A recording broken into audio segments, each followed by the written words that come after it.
Hi, third grade. Today we are going to be able to interpret the quotient as the number of groups or the number of objects in each group using units of 2. So quotient has been a vocabulary word that we've been working on the last couple of days. I know quotient is the answer to a division problem. So today I am going to be solving division problems. Let's take a look at this first word problem. 2 students equally share 8 crackers. How many crackers does each student get? Draw to model and solve the problem. Well, I know now I'm going to go back over and I'm going to annotate or pull out the important information. So I see 2 students equally share 8 crackers. And there's my question. How many crackers does each student get? Draw to model and solve the problem. Well, I can draw a tape diagram to model this problem. So here's my tape diagram. It's just a long piece of tape. And I need to represent this tape diagram as my 8 crackers. So my whole tape diagram represents 8 crackers. And these 8 crackers, all my 8 crackers are being shared between 2 students. So I can go up to my tape diagram and right in the middle, I could make 2 different parts to represent 1 student, 2 students. So there's my 2 students. How many crackers does each student get?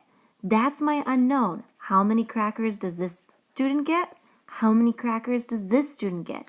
That's my unknown. That's what I'm trying to find. So above one of the students, I'm going to write a question mark because that's my unknown. That's what I'm trying to find. The division sentence that I would write that would go along with this problem and tape diagram would be 8 crackers divided by 2 students equals what? That's my unknown.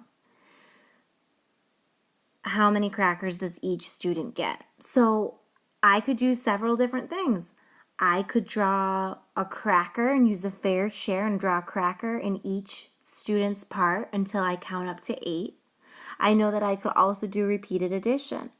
But I know that if I needed to solve this, I could give 1 cracker to the first student, another cracker to the second student, and I would go back and forth, until I've counted up to 8. And there's my 8 crackers.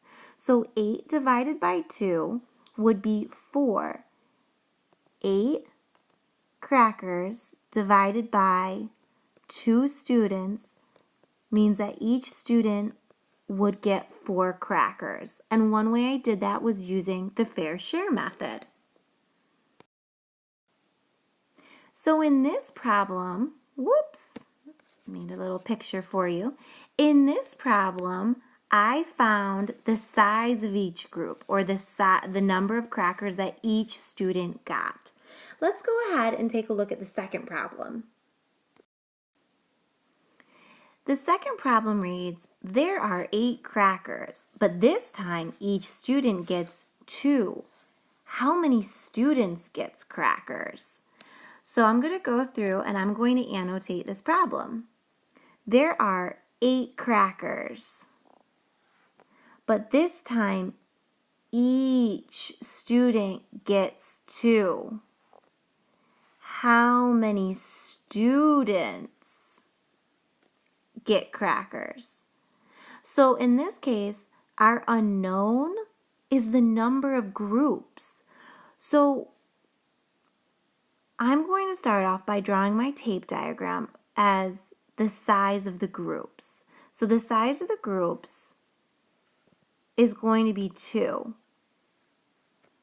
That is how much each of my group is going to be, because I know that each student gets 2 crackers. I also know my total. My whole total is going to be 8 crackers. So I'm going to make a dotted line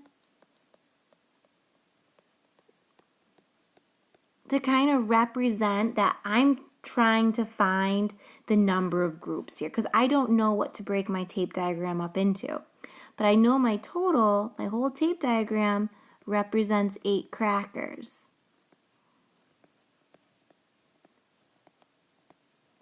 And I know that each student gets 2.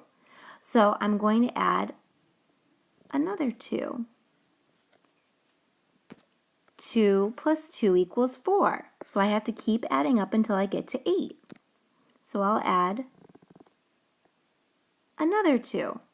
That equals 6. And another 2. And that equals 8.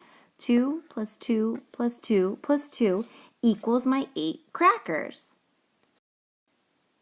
This division sentence would also be written as 8 divided by 2. But this time, our unknown was the number of groups. The number of groups for 1, 2, 3, 4. I was able to break it apart into 4 equal groups. So that differs from the first problem, which is what we found, the size of the groups. So in the second problem, our quotient represents the number of groups, and in the first problem, it was the size of the groups. In a moment, you are going to pause the video and complete the entire problem set.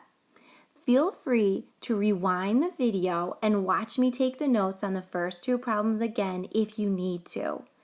I will be coming around and working with you one-on-one to check your answers.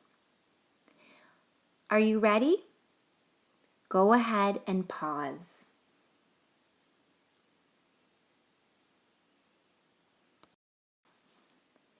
Check your answers with mine.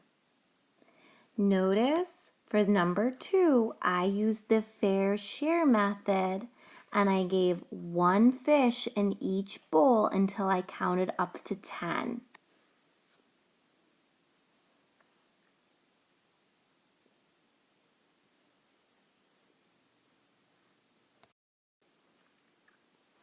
Check your answers on the second page with mine. When you're ready, you're going to follow the next step of what to do on the board. You guys did a great job interpreting the quotient as the number of groups or the number of objects in each group using units of 2. Bye, guys.